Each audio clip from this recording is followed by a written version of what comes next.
The Bible isn't just a compilation of religious texts.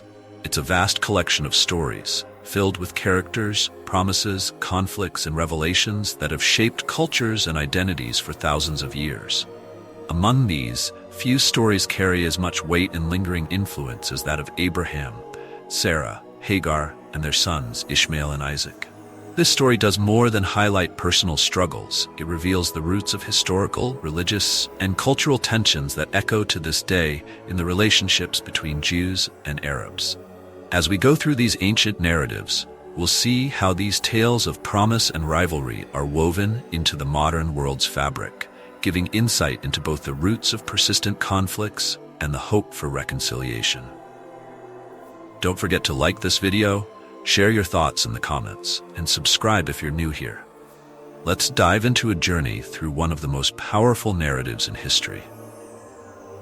Our journey begins in the deserts of ancient Mesopotamia, where an ordinary man named Abraham is given an extraordinary calling. The Lord appears to Abraham and promises him something that would forever change his destiny.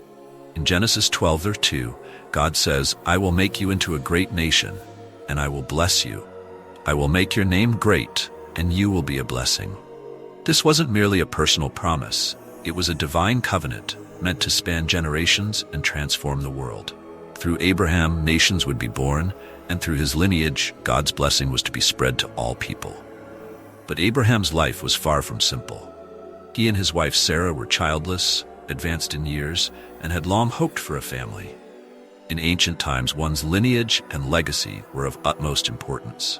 A family was not just a source of love and companionship, but also a symbol of status, security, and legacy. For Abraham, having no children meant that his name would die with him, a source of deep sorrow and existential dread. Despite God's promise to make Abraham a great nation, years passed, and still Sarah bore no children. Her sorrow grew, and with it, a sense of desperation. How could God's promise be fulfilled if she, Abraham's wife, remained childless? Every month that passed without pregnancy was a painful reminder of what seemed an impossible reality. Sarah's barrenness was not only a personal tragedy, it was a public matter, as society at the time placed immense pressure on women to bear children, especially sons. This inability left Sarah feeling inadequate and ashamed, particularly given Abraham's esteemed position. Driven by desperation and influenced by the customs of her time, Sarah sought a solution outside of herself. According to cultural practices, a woman could offer her servant as a concubine to her husband, thereby obtaining children through her. It was a socially acceptable means to fulfill the desire for lineage and legacy when natural means failed. With a heavy heart, Sarah made a decision that would shape history. She offered her Egyptian maidservant, Hagar, to Abraham as a concubine. The union between Hagar and Abraham brought forth a son, Ishmael. But instead of bringing relief, the decision introduced new tension and division. Hagar, once a servant, now carried the child that Sarah could not conceive. And with this newfound role came feelings of significance and even superiority. Sarah's pain, meanwhile, shifted from the sorrow of childlessness to the bitterness of seeing Hagar succeed where she had failed. As Hagar's pregnancy progressed, Sarah's jealousy turned into resentment, leading to friction and, ultimately, mistreatment. Sarah's mistreatment of Hagar drove her to flee into the wilderness, where she encountered an angel of the Lord. This divine meeting was a turning point for Hagar. The angel assured her that her son Ishmael would be blessed and that God had heard her cries. Ishmael was to become the father of a great nation, a promise that established his place in history and ensured that he and his descendants would have a special role in God's plan. This encounter was not only a message of hope, but also a powerful reminder that God's compassion extends to all who suffer, regardless of their status. Hagar returned to Abraham's household with a renewed sense of purpose, knowing that her son's life held promise and divine blessing. Years later, the seemingly impossible happened. Sarah, now in her old age, bore a son named Isaac. This birth was the fulfillment of God's original promise to Abraham, and the joy it brought was profound. Yet, with Isaac's arrival came a new dynamic of rivalry and division within Abraham's household. Ishmael, now a young boy, found himself in competition with his half-brother Isaac, the child of the covenant. The relationship between Ishmael and Isaac became emblematic of the divisions that would define their descendants for generations to come. As the older child, Ishmael would have traditionally held a place of honor in the family. However, Isaac, as the son of Sarah and the child of God's covenant, was seen as the true heir to Abraham's promise. The tension between the two brothers was not just a personal rivalry.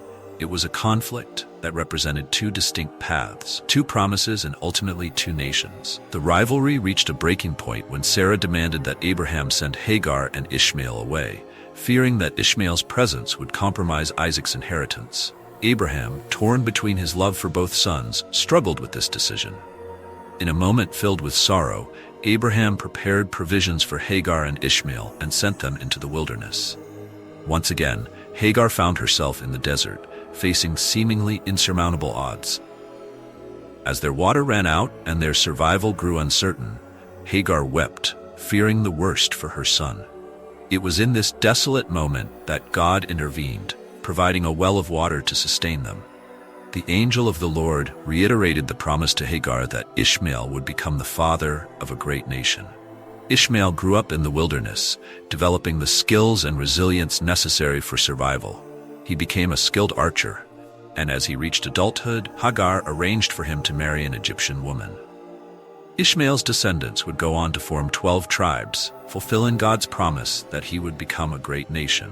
These tribes, known as the Ishmaelites, would populate much of the Middle East, creating a significant lineage with a lasting legacy.